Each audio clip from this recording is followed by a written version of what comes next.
Bonjour tout le monde, bonsoir tout le monde. Je ne sais pas l'heure qu'il est chez vous là-bas. Moi, je suis au Congo-Kinshasa.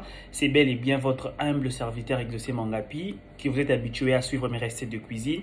Mais aujourd'hui, j'aimerais vous parler des États-Unis, des États-Unis d'Amérique, particulièrement sur la demande du visa américain, les études, le choix des universités, comment ça se passe, comment ça se déroule, quelles sont les bêtises que nous commettons, quelles sont les erreurs que nous commettons pendant le préparatif de notre inscription, pendant la demande de bourse d'études, pendant la demande de visa, surtout le visa qui est en fait la chose primordiale, la synthèse de tout ce que nous faisons comme démarche.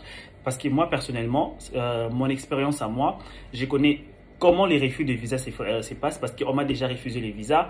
Je connais comment ça se passe parce qu'on m'a déjà accepté les visas. Je connais toutes les deux options. Donc, je connais comment ça se passe exactement. Donc, alors voilà, soyez très scotchés à ma vidéo. Je vais vous expliquer étape par étape comment ça se passe, qu'est-ce qu'on ne dit pas, qu'est-ce qu'on ne fait pas. Par rapport à mon expérience personnelle, je ne suis pas agent du consulat. Je n'ai jamais travaillé au consulat. Je ne suis pas non plus mandaté par les États-Unis ou l'ambassade des États-Unis d'Amérique pour vous parler de ceci. Alors, soyez scotchés. Si tu n'as jamais été abonné à ma chaîne YouTube, abonne-toi parce qu'il y aura beaucoup de surprises. Nous allons parler des États-Unis, nous allons parler du Qatar, nous allons parler de l'Europe, de tout ce qui va avec les études et d'autres visas aussi. Et je vais vous expliquer aussi comment est-ce qu'on peut aller faire pratiquement une année aux États-Unis sans connaître l'anglais, sans avoir un niveau d'études assez élevé. Comment ça se passe, comment on appelle ces visas-là. Je vous donne déjà les noms, c'est les visas G1, on appelle ça visa au pair. Alors on va parler du visa au pair, comment ça se passe le visa au pair. Je vais vous expliquer je vais vous donner tous ces amples détails-là pour vous permettre aussi à profiter de la vie américaine par rapport à votre compétence, par rapport à votre QI, voilà, votre quotient intellectuel, par rapport à votre compétence, donc par rapport à tout ça au fait. Alors soyez scotchés, abonnez-vous à ma chaîne YouTube et MacRiver officiel. Laissez votre pouce là pour que vous ne ratiez aucune vidéo. Et surtout, sonnez la cloche pour que vous compreniez comment ça se passe dès qu'il y a une nouvelle vidéo, pour que vous vous imprégniez à bien vous affûter, à bien vous préparer par rapport à tout ce que nous allons partager, toutes les expériences que nous allons nous dire, tout ce que nous allons vous dire comme nos vécus, comme mes vécus à moi, par rapport à la demande du visa, par rapport à mon cursus pendant que j'étais en train de faire mes demandes de bourse d'études pour les États-Unis d'Amérique. Comment je me sentais. Moi, personnellement, c'était en 2015 que j'ai connu cette expérience-là. Ça date déjà de beaucoup d'années, mais quand même, je me suis décidé finalement de vous partager mon expérience de demande de bourse. J'ai été refusé 2 fois en 2015 et j'ai été accepté 1 fois en 2017. Donc voilà, je vais vous expliquer, je vais vous partager mon expérience à moi. Je pense que ce sera une très belle aventure, des moments de divertissement entre nous. Vous allez nous laisser des commentaires, vous allez nous laisser des suggestions, vous allez nous dire ce que vous n'avez pas capté, vous allez me demander comment est-ce que je me suis senti la première fois qu'on m'a refusé les visas, comment je me suis senti la première fois qu'une université américaine puisse m'envoyer l'I-20, comment je me suis senti la première fois que j'ai rempli le DSA 60, comment je me suis senti la première fois où je me suis rendu compte que j'avais mon document qu'on appelle des réciprocités pour récupérer mon passeport avec mon visa américain. Alors, comment je me suis senti? Tout ça, je vais vous entremêler dans une atmosphère de convivialité pour que nous partagions cette très belle expérience, particulièrement à nos jeunes frères, à nos jeunes sœurs qui aspirent à aller étudier aux États-Unis, beaucoup plus particulièrement. Parce que moi, personnellement, c'était Chicago. Moi, personnellement, c'était Chicago, la ville auquel j'avais postulé. Donc, c'était une très belle expérience pour moi. C'était une très belle expérience de pouvoir postuler pour une université comme ça. Comment ça a été, comment j'ai commencé, comment je me suis organisé, quels étaient les points difficiles, qu'est-ce qui m'avait compliqué, en quoi est-ce que je m'étais senti coincé. Quelles étaient les questions qu'on m'avait posées à l'ambassade, comment est-ce que j'avais répondu bêtement en premier, et comment je me suis rendu compte que comment on répond bien aux questions de l'ambassade quand on vous pose des questions. Souvent, ce sont des questions très simples, des questions pas compliquées, des questions familières et que nous connaissons, que nous répondons, mais simplement que on dit 1000 maisons, 1000 habitudes, 1000 familles, 1000 habitudes. Donc, dès que vous commencez à vous préparer aller étudier aux États-Unis, commencez à vous préparer à toutes ces aléas-là, à toutes ces choses-là, commencez à rêver. De la même manière que vous rêvez comment est-ce que vous allez vivre aux États-Unis, rêvez aussi comment est-ce que vous allez vous préparer pour y arriver. Parce que les visas américains pour les études est très différent des visas des loteries, des visas G1, des visas M1, des visas L, tout ce qui va avec les visas américains, visas de travail, visas d'études, visas de stages, tout ça. Il y a plusieurs particularités, il y a plusieurs différences. Alors, moi, j'aimerais beaucoup plus qu'on commence vraiment au début. On va vraiment commencer au début, à la base. Comment est-ce qu'on s'inscrit dans une université américaine? Quels sont les choix? Comment est-ce que, déjà, quand vous aspirez à aller étudier aux États-Unis, même la demande de votre visa va même avec votre choix d'université, je peux les dire comme ça. Voilà pourquoi il faut que votre choix d'université soit très bien fait.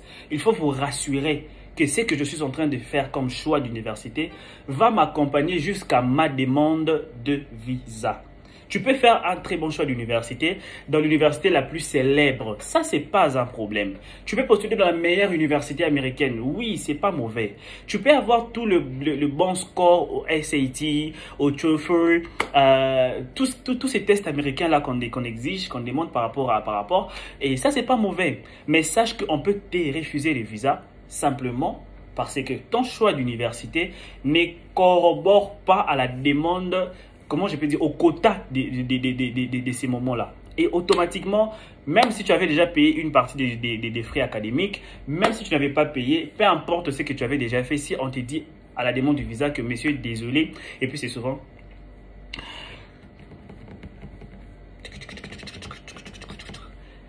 désolé messieurs, nous ne sommes pas en mesure de vous offrir le visa américain pour cette fois-ci.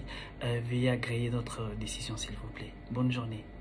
Et quand il sourit, votre visage, vous vous sentez froissé, vous vous sentez chiffonné, vous sentez les coups de poing qui se lient sur votre main et vous vous rendez compte tout simplement qu'il sait, vous allez vous dire qu'il sait jouer de vous.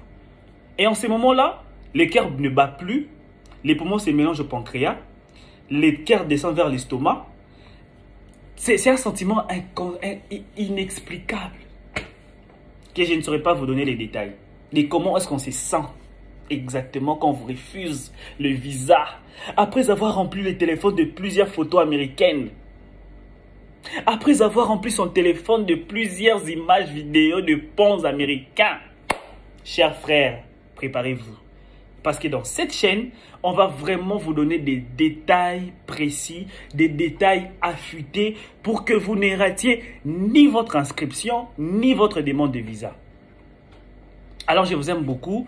Suivez la vidéo suivante parce que c'est aujourd'hui, on voulait juste mettre de base. On voulait juste vous rassurer comment ça va se passer dans la suite des émissions, dans la suite. N'oubliez pas de vous abonner parce que c'est ça même la base de notre cible. Abonnez-vous pour que nous partagions. Plus vous donnez des commentaires, plus vous nous posez des questions, plus vous avez des suggestions. Ça nous donne encore, ça nous stimule encore à vous expliquer à fond. Parce que moi, personnellement, j'ai eu l'opportunité d'être encadré par l'ambassade des États-Unis d'Amérique dans ce qu'on appelle les centres culturels américains. Donc, on s'était préparé par rapport à ça. On nous avait vraiment préparé par rapport à ça. Il y avait beaucoup de choses qu'on nous avait expliquées et que j'aimerais vraiment partager avec vous. Beaucoup de choses qu'on ne fait pas. Voilà, pendant l'inscription, des choses qu'on n'écrit pas, qu'on ne mentionne pas, ce qu'on mentionne et ce qu'on ne mentionne pas. En tout cas, j'aimerais partager cette très belle expérience. J'ai fait presque 6 mois au Centre culturel américain, ici au Congo, à Kinshasa. J'ai été préparé pour faire le choix des bourses. J'ai été préparé pour tout ça. Mais on ne nous avait pas préparé pour aller partager des vidéos. Ça, l'ambassade ne nous avait pas envoyé. Mais nous partageons nos expériences. C'est comme nous avons acquis la connaissance. Nous avons ajouté l'expérience et nous venons maintenant mettre ça à la place publique pour que ceux qui pourraient commettre les erreurs que nous, on a eu à commettre, que vous ne les commettez pas. Et ceux qui ne s'étaient pas bien préparés pour la demande du visa, en tout cas, prépare-toi. De la même manière que tu t'es bien préparé pour le test de SAT, tu t'es bien préparé pour le TFL, de la même manière que tu t'es préparé pour remplir ton DS A60, de la même manière que tu t'es préparé pour faire ta valise, à faire des adieux aux amis, alors prépare-toi aussi à bien préparer ton interview. Ton interview est capitale. Alors ici, on va tout décortiquer en long et en large. Je pense que ça sera une bénédiction pour tous les Français, tous les Africains, tous les Européens, tous les Asiatiques qui écoutent les Français, qui captent les Français. Alors, ce sera un très bon moment de partage. Vous allez partager, je vais vous ouvrir mon cœur, vous dire comment est-ce que ça se passe, comment est-ce qu'on le vit ces moments-là. En tout cas, je vous aime beaucoup et bonne soirée chez vous à la suite de la